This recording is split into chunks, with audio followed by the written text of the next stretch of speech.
আর খুশি লাগে খুব। ভালোবাসা পেলে আর কেন শুধু পায়সান্ন খাবো, যা খাই গরিবে তাই খাবো বহুদিন বহু যত্ন করে। মানুষ যদি ভালোবাসা পায় না, অনেক ছোট ছোট ক্ষুদ্র জিনিসের প্রতি মানুষ ভালোবাসা তৈরি হয়ে যায়। গোটা সমাজে দেখবেন একটি জিনিস, মানুষের মধ্যে পারস্পরিক ভালোবাসা মহব্বতের খুব অভাব। এর একটা ভালো কারণ আছে, সেই কারণটা আমরা যদি শুনিনি, লা ইলাহা ইল্লাল্লাহর এই ব্যাখ্যাতে যদি আমরা উপলব্ধি করি, লা ইলাহা ইল্লাল্লাহ যে পড়েনি সে কাউকে ভালোবাসে না। স্বামী, স্ত্রী, সন্তান, পরিবার, পরিজন আমরা দেখি না, কি নতুন কথা শোনা যায়? নতুন কথা নয়। রাস্তাঘাটে ঘুরবেন, একটু চোখ কান মেলে ঘুরবেন, দেখবেন এই সমাজে প্রচুর ভালো ভালো বুদ্ধিমান লোক, জ্ঞানী, বুদ্ধিজীবী। টোটাল সমাজে একটা মানুষ একটা মানুষের সঙ্গে বিভিন্নভাবে ডিপেন্ডেন্ট, নির্ভরশীল। ভালোবাসা নেই।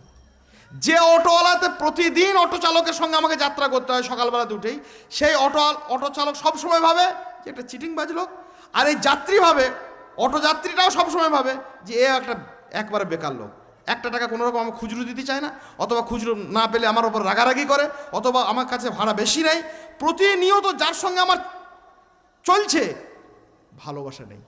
মাছ কিনতে যাচ্ছে, সব সময় কাস্টমার ভাবছে আমাকে ঠকালো বলে, এই আমাকে ঠকালো বলে, প্রতারণা করলো বলে। আর মাছওয়ালা ভাবছে যে ভারী তেঁদর খদ্দের, একটু গন্ডগোলে আমার মাছটা নেবে না, কোনো না কোনোভাবে একে প্রতারণা করে আমাকে মাছটাকে কোনো রকম গছিয়ে ফেলতে হবে।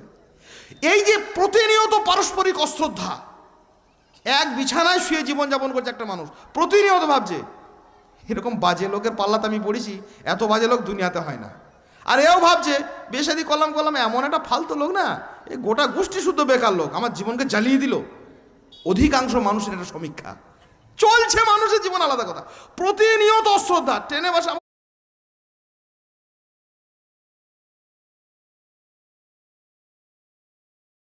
আশ্চর্য লাগে, ফোন করছে, হ্যাঁ দাদা ভালো আছেন?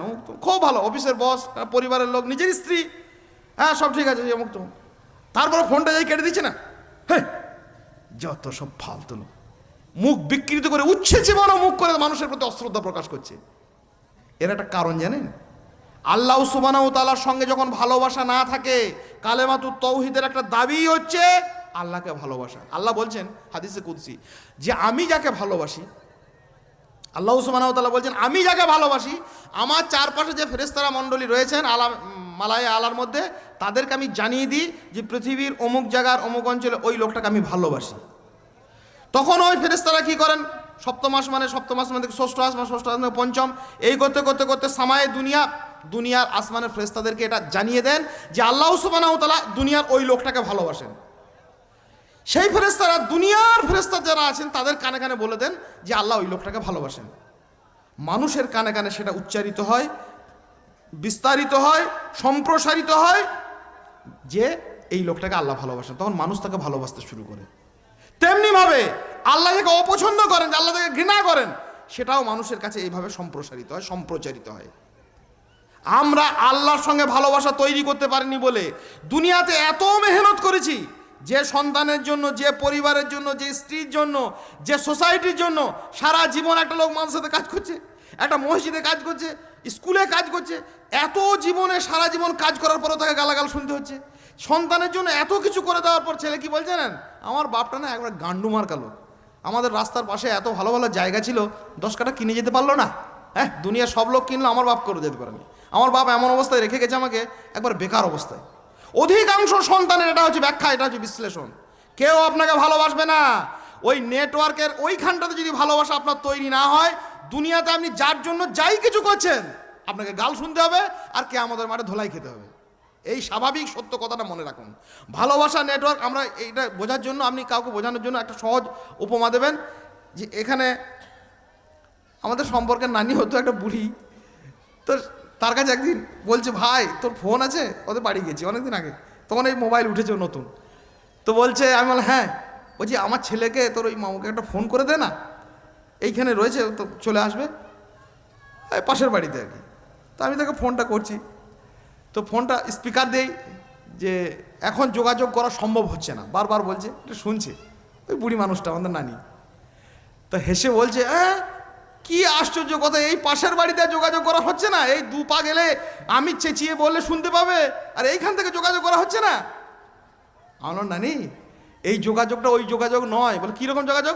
আমি এখানে যে কথাটা বলি না, সেই কথাটা মহাকাশে চলে যাচ্ছে, ইথার তরঙ্গে কথাটা ভাসছে, ভাসতে ভাসতে ভাসতে ভাসতে সেখান থেকে ওই তোমার ছেলের ফোনে আসছে। এটা এইখান থেকে এইভাবে যায় না। কথাটা বুঝতে পারছেন? ভালোবাসাটা হচ্ছে এইরকম। আপনার সঙ্গে এই ভালোবাসার কানেকশানে যদি ওই ওপরে থাকে, তাহলে ওখান থেকে নেমে আসবে এখানে, আপনার স্ত্রী ভালোবাসবে, পরিজন ভালোবাসবে, সমাজের মোড়ল ভালোবাসবে, সর্দার ভালোবাসবে, সমাজের সার্বিক ভালোবাসা প্রতিষ্ঠিত হবে এইভাবে। এইখান থেকে এখানে হয় না। কালেমাতুত তাওহীদের একটা দাবি, একটা শর্ত হচ্ছে আল্লাহ সুবহানাহু ওয়া তাআলার ওয়াহদানিয়াতের, রুবুবিয়াতের সাক্ষ্য দিয়ে সেটা ভালোবাসার সঙ্গে দেওয়া হবে। ইনশাআল্লাহ তাআলা আজিজ আমরা উপকৃত হব।